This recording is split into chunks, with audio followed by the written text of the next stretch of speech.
Hello everybody, I'm SnipingIsFun. In today's video I'm going to be bringing you guys my review of No More Heroes 2 Desperate Struggle on the Nintendo Wii. Before I start the review, I wanted to show you a couple of games that I was able to get within the last week or so. A couple of games I got that are added to my collection. 3 PS2s and 2 GameCubes. Basically, I'll start with the PS2s. These 3 games right here I got last Thursday because of the sale that's going on by Movie Mania that's by me, because they're closing down. They're putting a sale on their movies and their games and everything. And I was able to pick up, and it was a couple of games for a certain price. I got NBA Street Volume 2, which I used to have. I got rid of it and I have it again. Star Wars Racer Revenge, I used to own that.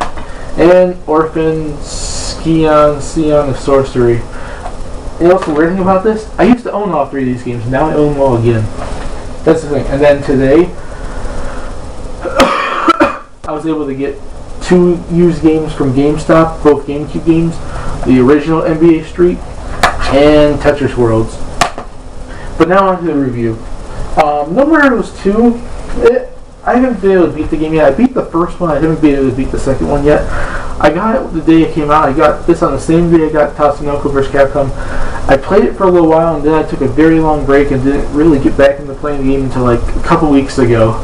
And I'm only about halfway through the game. I'm after the battle against the new Destroy Man. The battle after that, where Travis fights that samurai guy. I haven't beat that yet. I had trouble beating it yesterday. But besides that, it's a good game. If you know No More Heroes 1, it's basically the same thing as No More Heroes 1, just improved. So let's go on to start the review, basically. The gameplay, basically, it's what was in No More Heroes 1, but it's improved a bit. There's new, the attacks are the same thing, the way they're done, but they've added probably new attacks and new wrestling moves and improved how you fight, pretty much. It's still basically, you use the up and down motion, basically, to recharge your sword, and there's a couple of different swords you can get, just like the first game. And basically, you just go around, you fight the bosses and the missions. Unlike the first one where you had to earn money to do the missions, this one you can go from mission to mission. You can beat the game just easily being on missions. You don't have to do anything else. But basically, you can do other things. You can go to the gym, and basically Ryan's gym, and you can train and make your guy stronger in the stamina and endurance and stuff like that.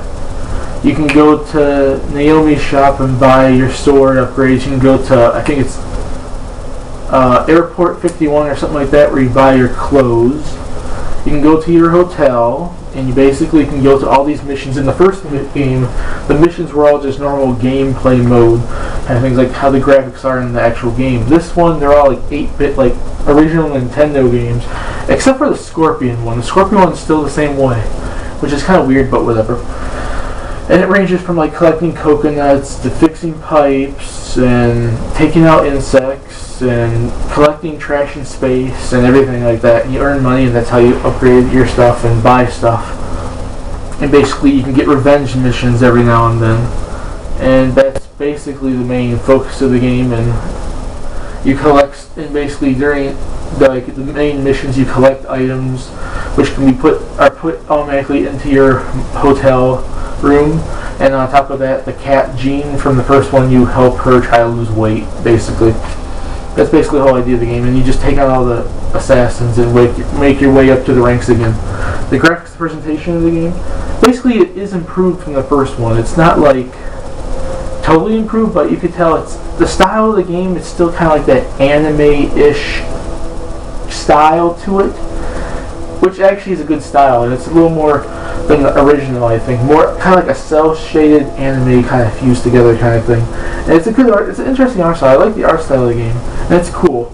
I like that's all I could say. Is it's not realistic, but it has a little realistic side to it, but it's not realistic. Just the same thing I said to Monster Hunter. try Monster Hunter 3. The sound of the game, almost all the voice actors have really good voice acting.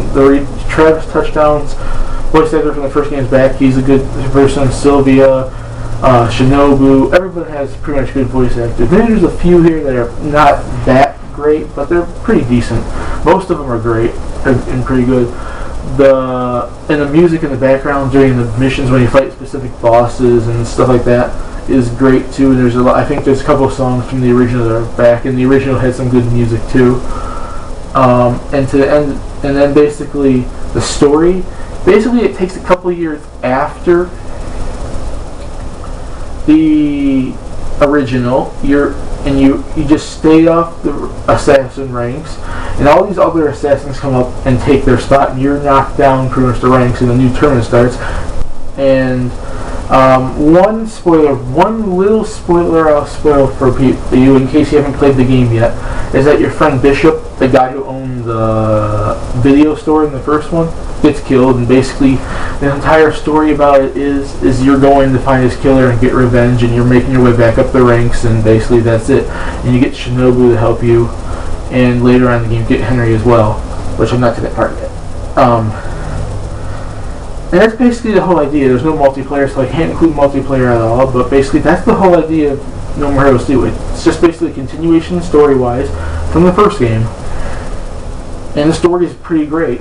Now basically to end it, the gameplay is improved a little bit. It's not totally improved, but improved a little bit, and it's still a fun game to play. There's interesting bosses in the game. I'm not going to spoil any of the bosses in case you haven't played it, but a lot of them that I've seen so far are interesting. Although some of them, for some reason, aren't as memorable as like the ones in the first one. I've heard a couple people on the internet talking about that, and basically it's just that they're not as memorable as like most of the bosses in the first game, which some of them are, but some of them aren't. It's kind of like that. There's lots of boss battles. In the first one, there's only like 9 or 10, or something like that. This one, there's like 20 or something. There's like 20 or so. But due to the fact that you don't work your way to it, you go right to the boss battles anyways. And there's a lot, and if you like a lot of stuff to do in your game, like if you like to do stuff besides the main quest, you could do that in here. You could do the 8-bit minigame jobs, and Scorpion one as well. You can work out at the gym, you can buy your upgrades and do revenge missions. You can do other stuff outside the mission, so in case you don't want to just do the main missions and beat the game that fast, you have other stuff to do. And it has a pretty interesting story, which I think is a little bit better than the first one. So basically, in the end, I give the gameplay an 8.5 out of 10, the graphics presentation of the game an 8.5 out of 10, the sound of the game a 9 out of 10, and the story of the game a 9 out of 10. So in the end, I give No More Heroes 2 Desperate Struggle on the Nintendo Wii an 8.75 out of 10, and I recommend it to anyone out there that's played the first one and enjoys any other game, or even enjoys any other game from Suda51 and so.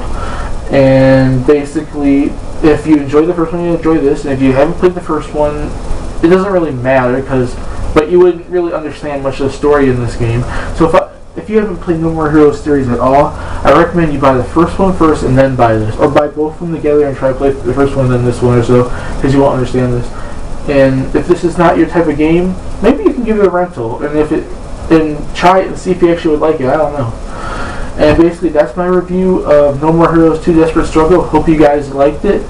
And I have a lot of videos planned. I'm going to be doing a couple of things specifically over the summer when I'm off from school. And for you wrestling fans out there that like my storylines, I hope to, within the first couple of weeks of June, bring another one out of those.